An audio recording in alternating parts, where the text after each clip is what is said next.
Have you ever found yourself stalling, even when you know it's making your life worse? Maybe it's that work task you keep pushing to tomorrow, or the personal project you swear you'll start on Monday. Or maybe it's something bigger, a change you know you need to make, but you always find an excuse to wait. You tell yourself you'll do it later, that you just need more motivation, that you're waiting for the right moment. But the right moment never comes. And do you know why? Because procrastination isn't just a problem of willpower or organization. It runs much deeper than that. It's a symptom, a reflection of your relationship with fear, pain, and your own identity. Here's the brutal truth no one wants to admit. The more you procrastinate, the weaker you become. Every time you choose the easier path, every time you delay the inevitable, you're training your mind to run from discomfort. You're teaching yourself that your word can't be trusted. And little by little, almost without realizing it, you become someone who lives at the mercy of their excuses. What procrastination really is. Let's start with a simple, uncomfortable question. If procrastination is ruining your life, why do you keep doing it? Why do you keep putting things off, knowing full well it only makes things harder? Why do you stay stuck in cycles you hate, even when you know exactly what needs to be done? It's not because you're lazy. It's not because you don't care. And it's definitely not because you lack potential. The truth is, procrastination is not the disease. It's the symptom. It's a warning signal, a red flag from your nervous system. Your mind is trying to tell you something, but instead of listening, you judge yourself. You say, I just need more motivation. I'll start when I feel ready. I'll do it tomorrow. But tomorrow is a liar. Tomorrow is a trick. And the more you trust it, the more powerless you become. Because procrastination isn't about time. It's about emotion. It's about the way your brain protects you from discomfort, even at the cost of your future. Let me explain. When you face a difficult task, your brain doesn't just see the task. It sees danger, not physical danger, emotional danger. What if you fail? What if you're not good enough? What if you find out that you're not as smart, as disciplined, or as talented as you pretend to be? So instead of facing the truth, you scroll, you snack, you organize your workspace. You do anything, except the one thing that matters, and your brain rewards you for it. You feel a little better, a little safer, because for one more hour, or one more day, you've delayed the discomfort. But here's the price you pay. Every time you avoid the task, you reinforce the fear. You teach your brain, this is dangerous, this is painful, this is too much. And over time, that task doesn't just feel hard, it feels impossible. What started as a simple to-do list becomes a mountain, and you're stuck at the bottom, ashamed, overwhelmed, and convinced that something is wrong with you. But it's not you. It's not your intelligence. It's not your ambition. It's your wiring. Your brain has been trained to associate discomfort with danger. And the modern world has weaponized that instinct. With every ping, scroll, click, and tap, you're being conditioned to seek instant relief, to fear effort, to avoid anything that doesn't give you immediate results. We're living in a system that profits from your distraction, a culture that calls discipline toxic and feeds you entertainment when what you actually need is clarity. So, no, procrastination isn't a flaw in your character. It's a feature of your environment, of your nervous system, of your internal survival code being hijacked in real time. But now you know, and that makes you dangerous. Because once you see procrastination for what it really is, not laziness, but fear, not apathy, but protection, not a choice, but a pattern, then you can begin to break it. And that's where we go next. The defense mechanism. If you've ever felt like your brain is working against you, you're not imagining things. Because it is. There's a silent war happening inside your head. Every moment of the day, a war between two parts of your mind. One that wants growth and one that just wants comfort. Let's meet the players. On one side, you have the limbic system, the oldest part of your brain. It's impulsive, emotional, primitive.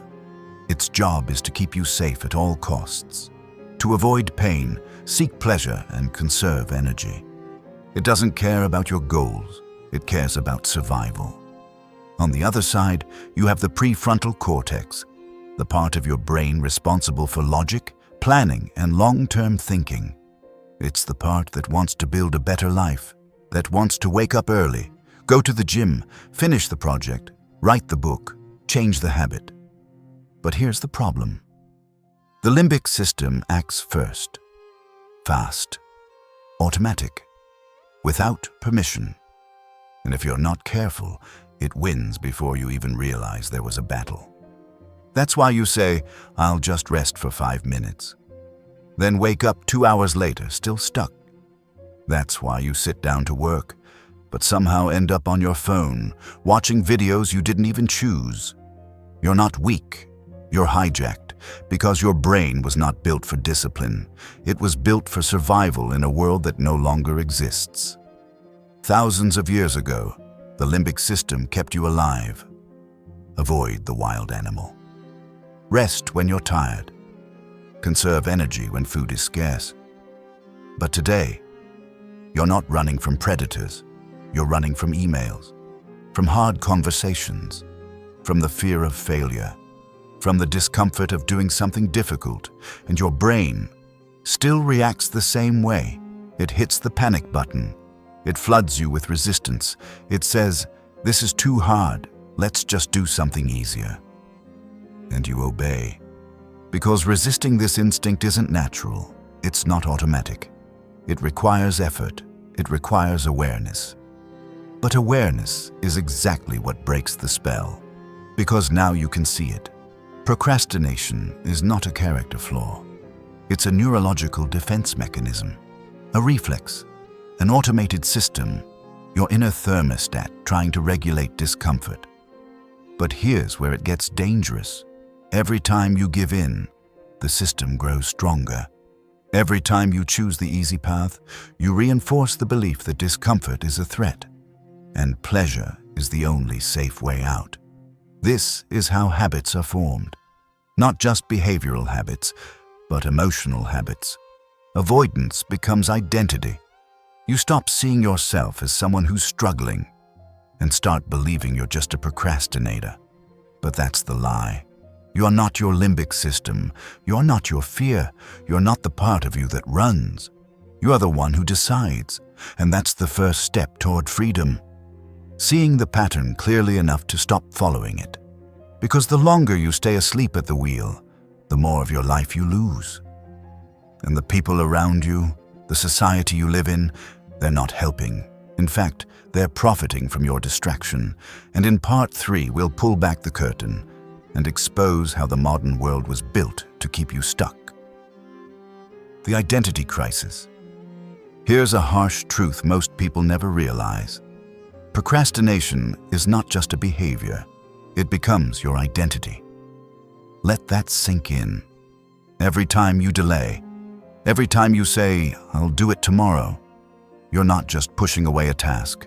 You're quietly reshaping the way you see yourself. And that is where the real damage happens.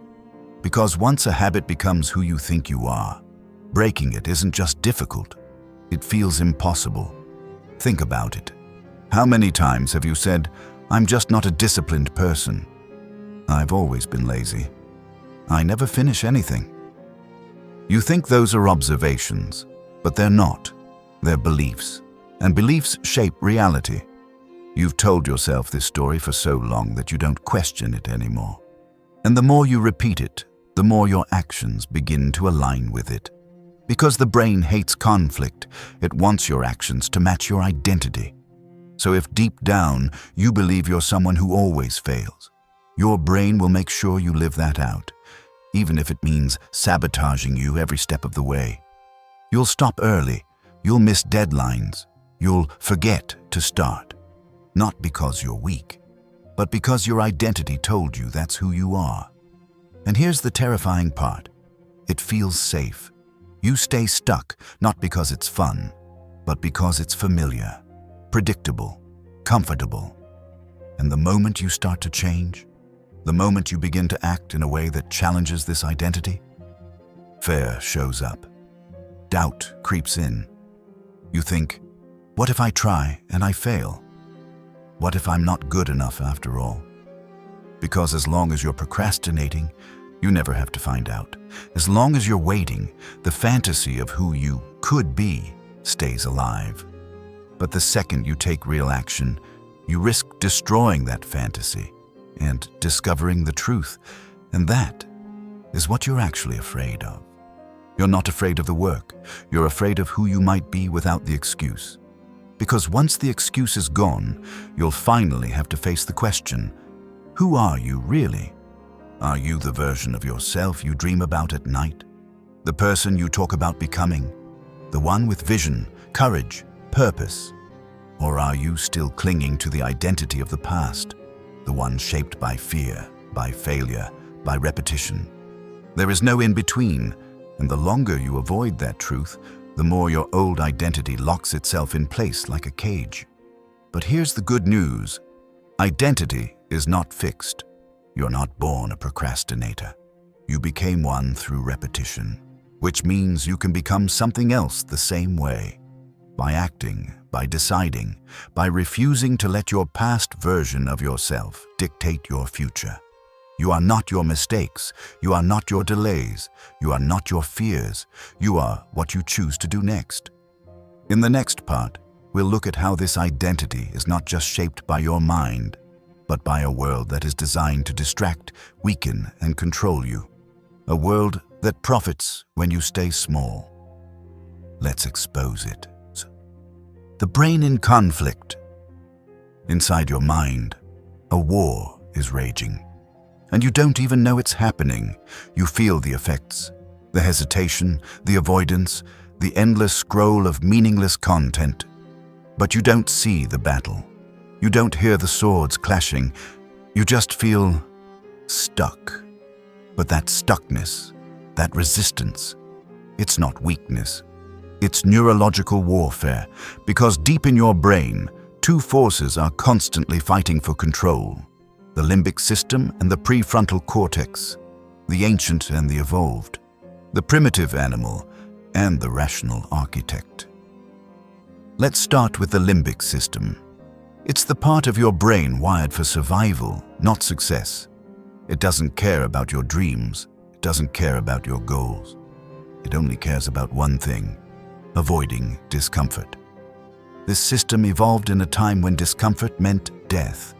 If something felt painful, risky, or uncertain, you ran, you hid, you did whatever it took to survive. And that wiring hasn't changed. So when you sit down to work on your goals, to start something meaningful, to confront something difficult, your limbic system sees that not as growth, but as danger. And it panics, it whispers, "Let's check your phone first.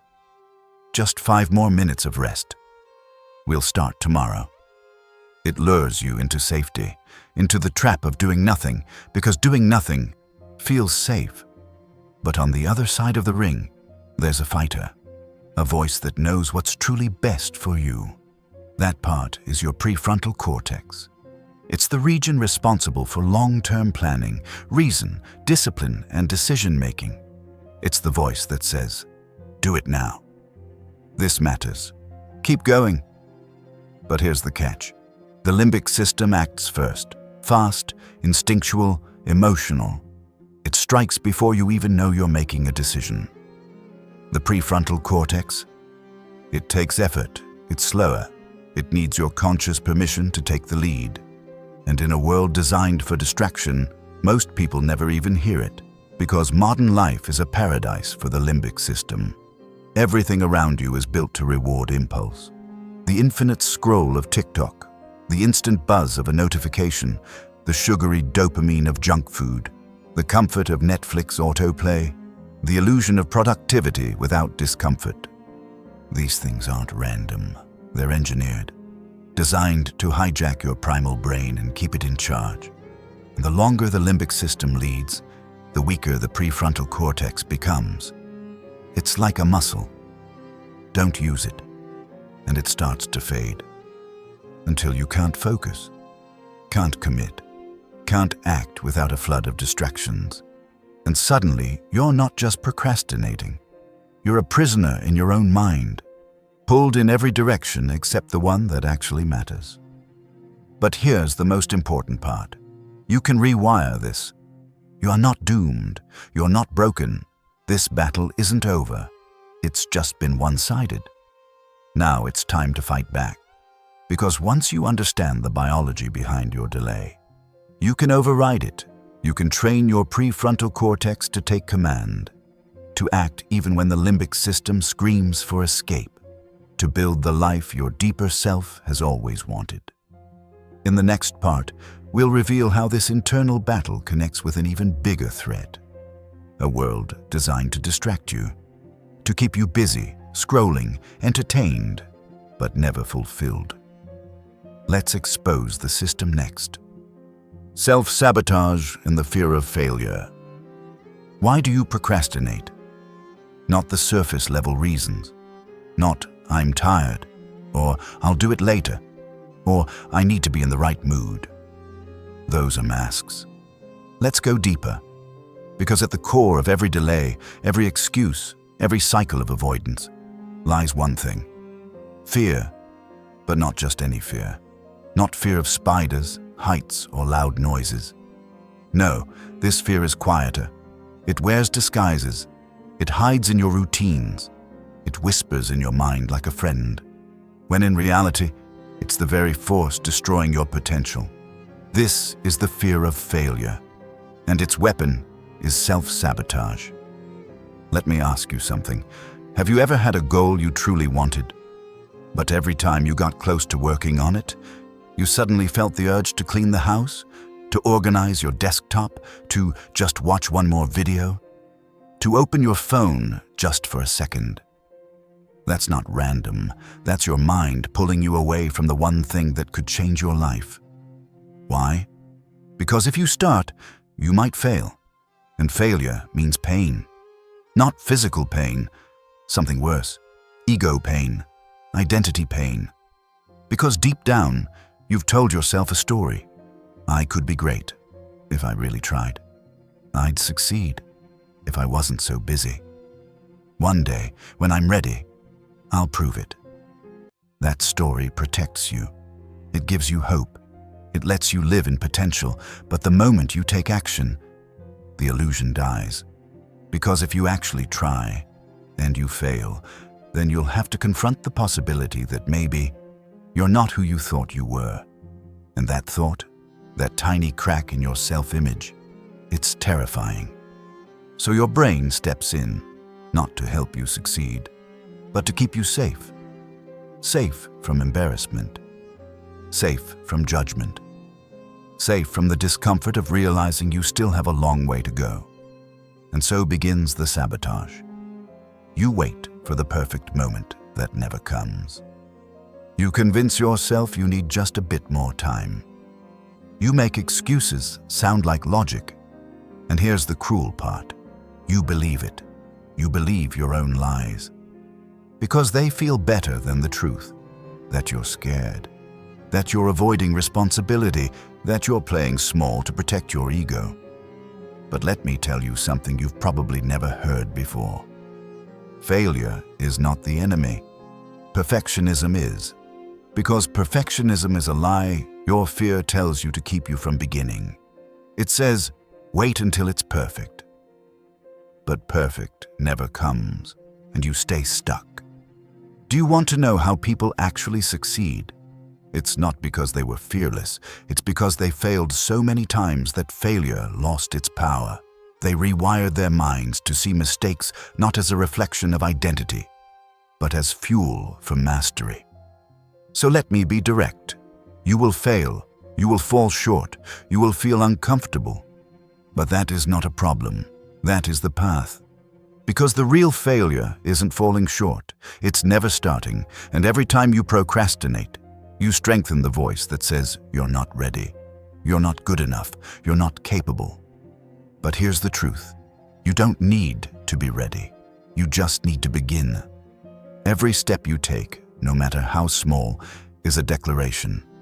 I am no longer afraid of myself. And that, more than anything, is what breaks the chains of self-sabotage. In the next part, we'll step outside your mind and confront the external enemy, the systems, the platforms, and the culture that profits from your paralysis. You've battled your fear. Now it's time to dismantle the world that feeds it. Society's trap. You've faced the enemy within. Now it's time to face the enemy around you. Because the truth is, procrastination isn't just a personal flaw, it's a profitable system. Let that sink in. Every time you open your phone, every time you scroll past that task you should be doing, every time you click on a quick video, a meme, a notification, you are not just being distracted, you are being controlled. And it's not an accident, it's by design. You live in a world built to exploit your attention, to weaponize your brain's desire for comfort, to turn your psychological weaknesses into billion-dollar business models. Do you really think those endless notifications are harmless? That the infinite scroll was created by chance?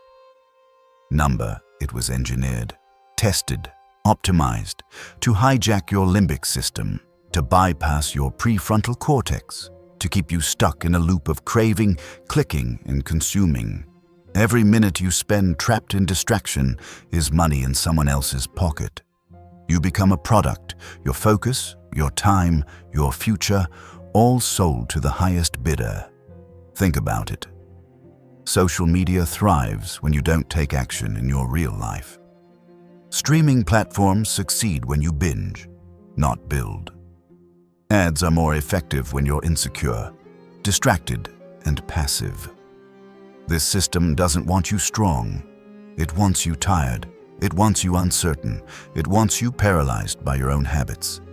And the worst part? They've made it feel normal. We joke about being addicted to our phones. We call ourselves lazy. We make memes about procrastination. But this isn't funny. This is how you lose your life. One scroll at a time, one excuse at a time, one wasted hour that turns into a wasted year. You were not born to live like this. You were not created to consume endlessly, compare constantly, and achieve nothing.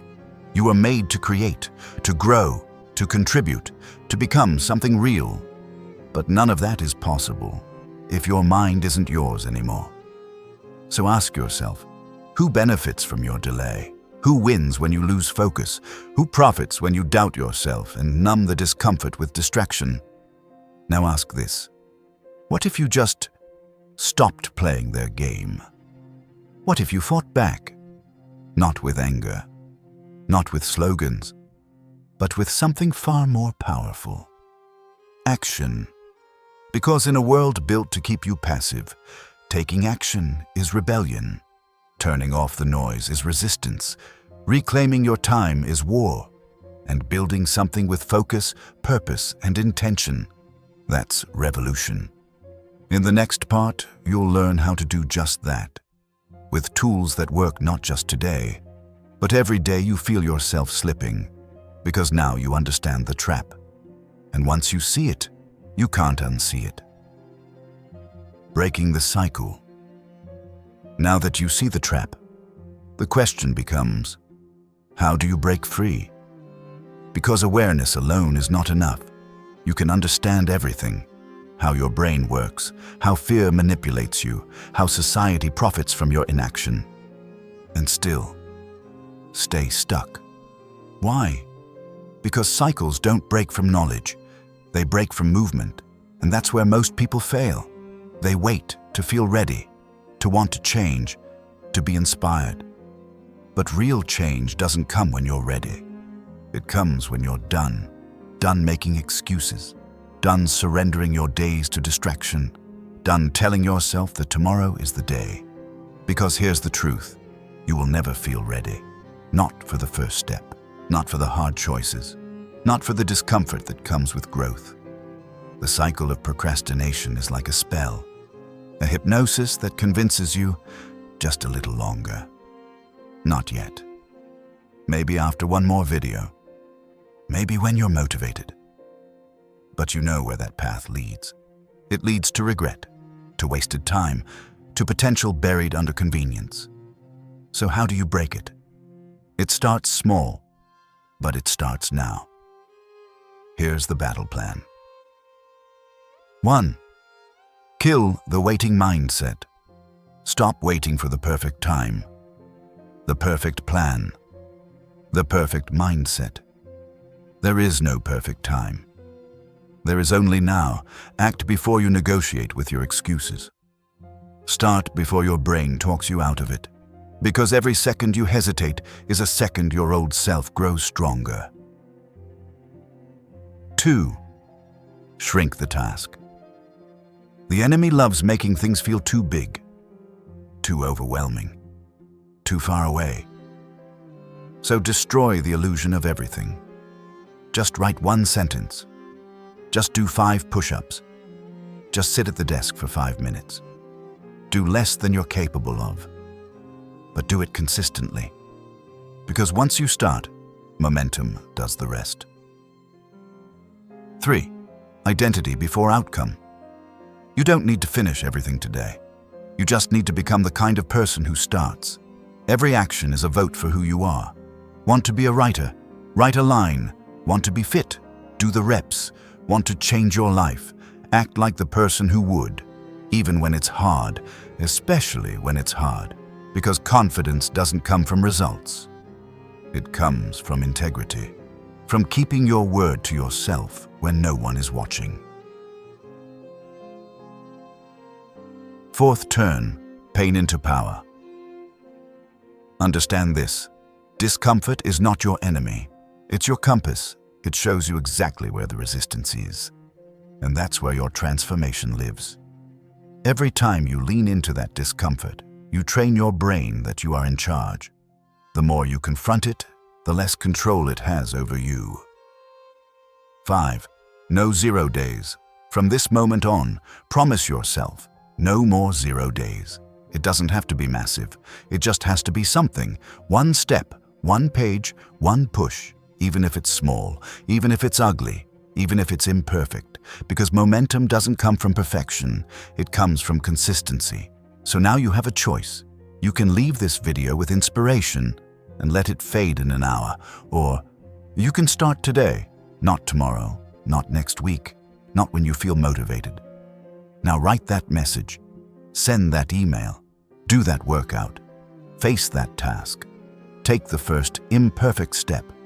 And when resistance comes, because it will come, remember, it's not a wall, it's a signal that what you're doing matters, because the greatest version of you is on the other side of discomfort, but to meet them, you have to walk through the fire. Not once, not twice, but every day. This is not about hacks. It's not about dopamine detoxes or productivity apps. This is about becoming a person who moves through resistance, a person who chooses action over avoidance, a person who breaks cycles on purpose. And that person, they're already inside you. They've just been waiting for you to decide. Finish now. Here it is. The moment of truth. You've heard everything. You understand how procrastination works. You've seen how your brain tricks you. You've recognized the cycle. You've probably seen yourself in every single word of this video. But none of that matters. Not one word of it, if you don't act. This is where most people stop. Right here. Right at the edge of change. They nod. They feel inspired. They tell themselves, wow, that makes sense. And then they scroll, they move on, they do nothing. Don't be that person. Not this time, right now, this second. Ask yourself, what's the one thing you've been avoiding? That task, that decision, that message. That first step. It's not random. You already know what it is. It's that thing that popped into your mind earlier in the video, the thing that still lingers in the back of your head. Now bring it to the front. Write it down. Right now. In the comments, on paper, in your phone, anywhere. But don't let this moment pass. Because if you don't move now, your brain will come back with the same excuse it always does. Later. But you and I both know. Later is a lie. It's a fantasy world where nothing happens, where dreams dissolve, where change never begins. So here's your challenge. Step 1. Write it down. Comment below. Today I will finally insert your task here. Step 2. Do something about it. Not everything, not perfectly, just something. Step 3. Subscribe. Yes, subscribe right now. Because this isn't the end of your journey, it's just the beginning. We're building a tribe here of people who act, who fight back, who stop running from their potential and run toward it. If you want to break the cycle of procrastination for good, this channel will be your weapon. Every video, every lesson, every insight, sharpening your mind, strengthening your discipline, reminding you that you're not alone in this. So don't scroll. Don't tell yourself you'll subscribe later. Don't make this just another video. Make it the video that changed something. Hit subscribe. Leave your challenge in the comments. And then, take one small action. Because the people who succeed in life aren't the ones who feel ready. They're the ones who move despite fear, despite doubt, despite imperfection. So now it's your turn. 5, 4, 3, 2, 1, go.